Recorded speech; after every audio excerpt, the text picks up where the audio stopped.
It's car con carne. Let's eat in the car. It's car con carne. And now here's the star of our show, James Van Asta.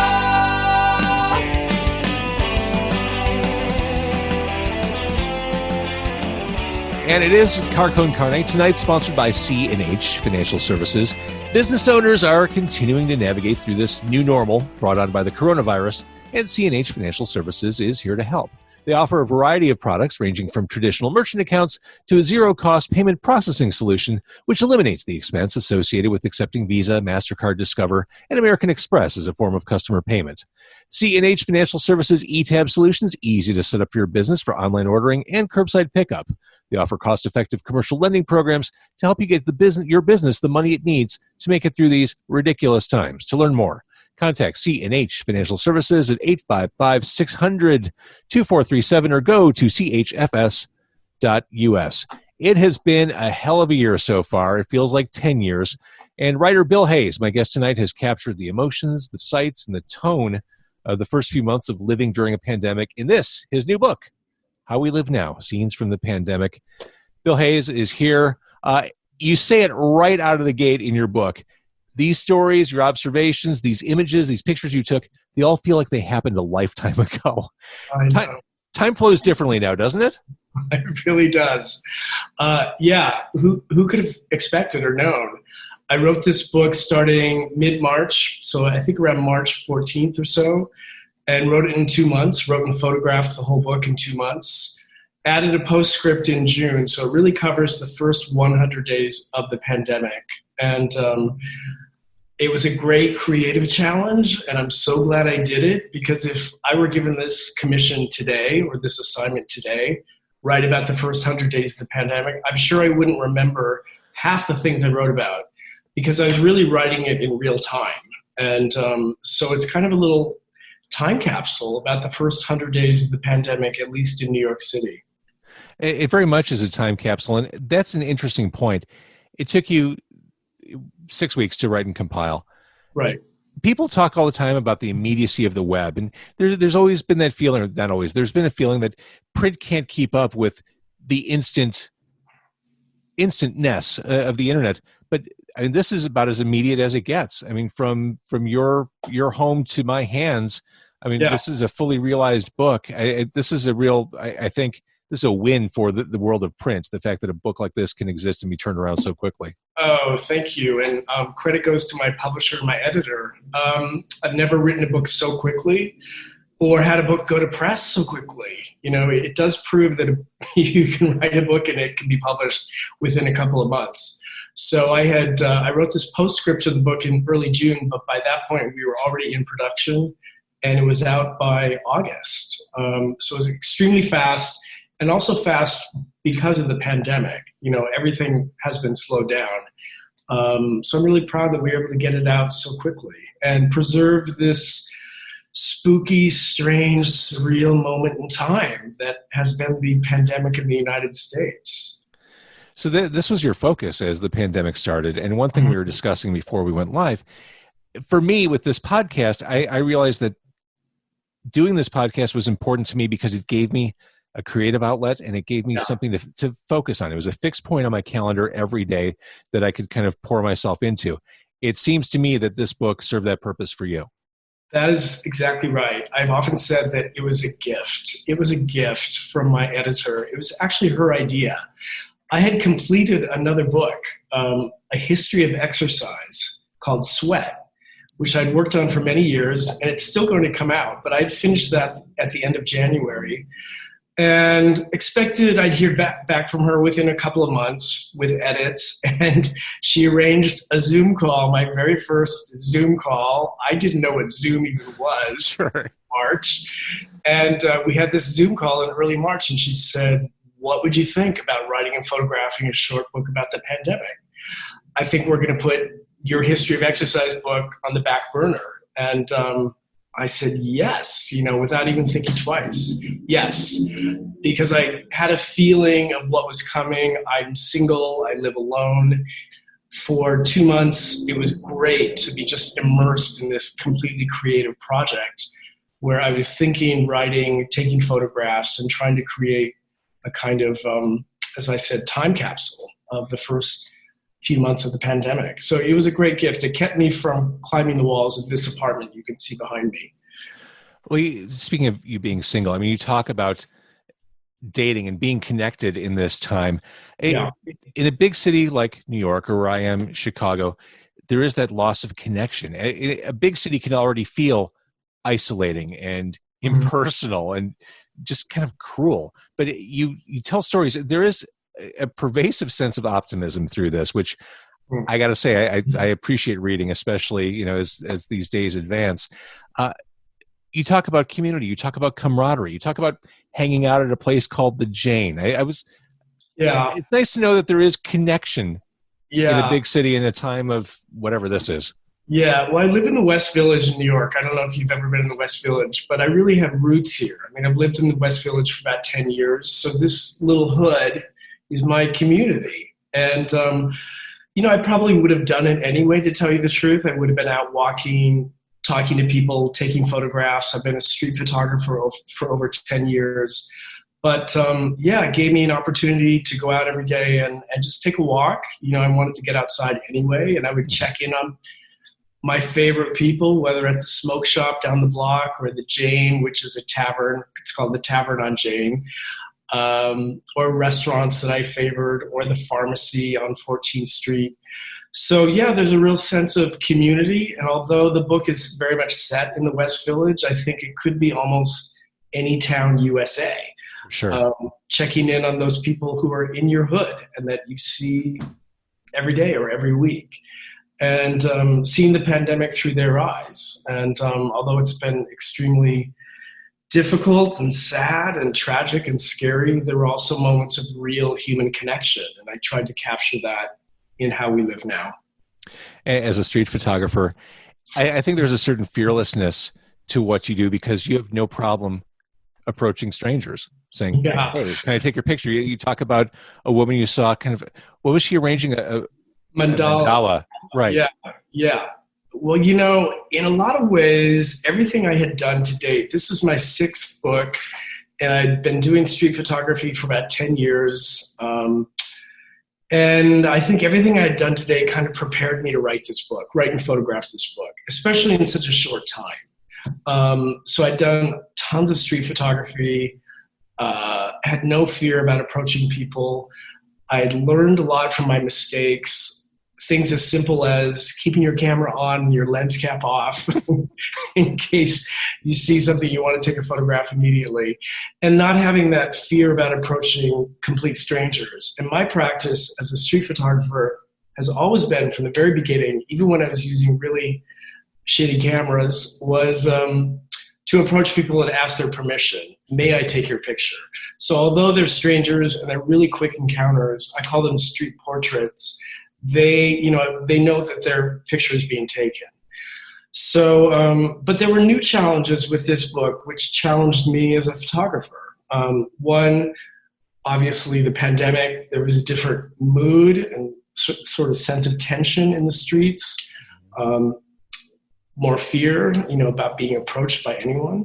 And then just the fact that a lot of times the streets and subway stations were empty. So instead of taking people, which is my usual practice, sometimes I was taking photos of entirely empty streets, buildings, subway trains. And, it was a kind of almost like urban landscape photography. And I got to know my city in a slightly different way through my camera. We talk about this notion of enforced solitude and silence when you see, hear, and feel everything. Even you mentioned the sounds of skateboards, which are somehow comforting when everything else is shut down. You become, it's like the comic book character Daredevil. When he loses his vision and hearing, he gets this radar sense where everything is amplified around him. You became Daredevil in New York. Well, I'll take that as a compliment. It's a terrible, terrible metaphor or simile. No, I love it. It was amazing. I live right in the Village, right on 8th Avenue. It's usually very noisy, where it had been, noisy. You know, I was used to just traffic, honking. I live across the street from a gas station, which is open until like 4 a.m. So I was used to that kind of noise. And with the lockdown and shutdown and stay-at-home orders, it went quiet. It went so quiet. I could hear birds singing. I could hear trees rustling in the little park across the street. And while it was eerie, it was also kind of beautiful.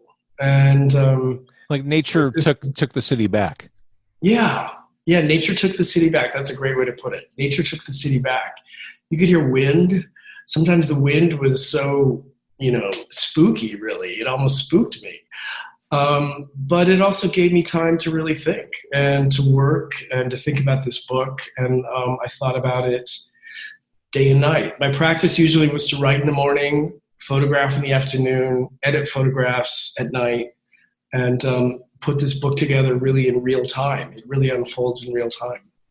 And this is exactly what we're saying, having that routine. Yeah. I know so many people who have been hit, they're out of work, they're struggling, and I think the best thing you could do is put a routine around your day. Yeah, absolutely. I mean, I don't know what I would have done if I didn't have this book. Hopefully I would have figured something out. I probably would have been out taking photographs anyway, but this gave me a real sense of purpose. And the photos in the book are dated, so you kind of get a sense of chronology. And the early photos in the book, for example, people are not wearing masks, which at the time we were social distancing, which at the time seemed so strange that we would have to be 6 feet apart. Because as a street photographer, my practice, I usually use a 35 millimeter lens. So I'd have to come in pretty close to get a picture. So there's a kind of intimacy to that street photography. So suddenly to have to be at least 6 feet away, if not farther, was a little strange. But as the book goes on, you see people begin to wear masks and you see the changes even in the photographs. And it's my belief that a good photograph should tell its own story. So most of the photographs in this book come without a story or an explanation. That was something I was aware of as I was going through the lack of, I guess, context. It was just the context was they're in this book, and you kind of pull your own information out. Yeah, I mean, I wanted it, and I like my street photography to feel like you're just passing strangers in the street, and there's a moment of connection, like you meet their eyes, or you smile at one another, or something. There's some connection, which is what happens when I take a picture. Now, what people who are listening may not get a sense for right now, as people who are watching are, you're a photographer. I'm looking at you. You're in a perfectly framed situation. The way you're positioned with the grand piano behind you, the lighting, no surprise you're a professional photographer because you have everything so beautifully arranged and well lit. It's like, I feel like I'm at a magazine shoot right now. I have to say I'm really lucky. I love my apartment and feel very fortunate. My late partner was Oliver Sacks, the great neurologist and author, and this was his apartment, and this beautiful 125-year-old piano behind me was It's gorgeous. Yeah, it's really gorgeous. I wish I could say I could play it gorgeously, but I don't. I could play a little bit, but not as well as he could. What I like about this book, there'll be plenty of stuff written about the political science of this period, the science of this period. The human story, I think we're not going to get a lot of right now. It's everything is just about headlines, and the human aspect of this.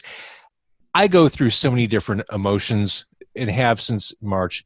Sometimes I go through a dozen emotions within an hour. It used to take me a week to cycle through all those emotions, but they're cycling through a lot quicker. I'd go from hopefulness to existential dread. It can be kind of exhausting, and it seems like you covered all those emotions as well. Yeah, it's a very honest book. It's a very candid book. I think I try to keep you company as a reader. And I think one thing I had to do at the outset in order to write this book so quickly really was to figure out what this book would not be. That I knew that there was not going to be a heavy investigative journalistic report. That I wasn't going to be going into the hospitals where the frontline workers were working and where I didn't belong. That it wasn't a comprehensive book about the global pandemic. but I was really trying to look at it in my own small world and hope that that would be universal. And that was really my aim. Yeah, I can't imagine someone reading this and not seeing themselves reflected in something here. It's really, again, this book, How We Live Now, you'll recognize yourself as you read this. Just a really lovely portrait of just navigating through this, because it's been a year, Bill. Yeah, it has been a year. It has been a year. Yes. So, all right, people can get this where you buy books. I mean, we all know where to buy books. Books are sold online or in your independent bookstores. Yeah. All right, so what's next? Now that this is out the door, what are you working on? Well, I mentioned that right before the pandemic, I finished a complete draft of a manuscript I've been working on for years on the history of exercise, physical exercise. It's called Sweat. And I was bummed that I thought this was going to be the year of sweat. That's what I thought this was going to be. But of course, the pandemic changed. I wish this was a year of sweat. If only this was a year of sweat. Yeah, instead, I have hardly exercised at all. But I will return to that manuscript. I think in a way, it's kind of like it was meant to be, because I do cover the history of exercise from antiquity, ancient Greece and Rome, through the Middle Ages, the Renaissance, 19th century, up to the present day. But I can tell you, because I've researched it, there's really been nothing in the history of exercise like what's happened with this pandemic, where the fitness industry globally shut down, gyms shut down, people having to find new and novel and innovative ways to exercise at home or in parks or outside. So I will go back to the manuscript and do some kind of update accounting for the pandemic. Probably a new opening, but I'm not quite sure. And that book will come out about a year from December. So late 2021 or early 2022. And you're right. Everything is so different from an exercise perspective. I started exercising again because of the pandemic for health reasons, but also just to not have to deal with the weight of all this, like just to get out, get fresh air. I'm going for walks every day, and I've been doing it since late May. Every day I'm going out for 1 to 3 hours just so I'm not, doom scrolling through comments and obsessing about it. It's been a real, it's really emotional healthy. And physical healthy thing to do. Yeah. Well, I can tell you, going back to Hippocrates in ancient Greece, walking was recommended as the best exercise. And it remains one of the best exercises. So I think going for a walk is the greatest. And like you, I did the same thing. I used to be a total gym rat. I go to the gym 4 times a week, and that was not an option anymore. So I would go for these long walks and bring my camera and meet people and see things on the street. And sometimes even leave my phone at home, because who cares? I think walking so there have been some upsides to this. Oh, for sure. And I try to capture that in the book. For sure. All right. Well, again, How We Live Now, great read. You can read it in one sitting, and then you keep turning back, looking at the pictures. Fantastic job. Can't wait to read Sweat. Thank you. When it comes out. And thank you for doing this. Oh, it was a blast. Thank you for having me. And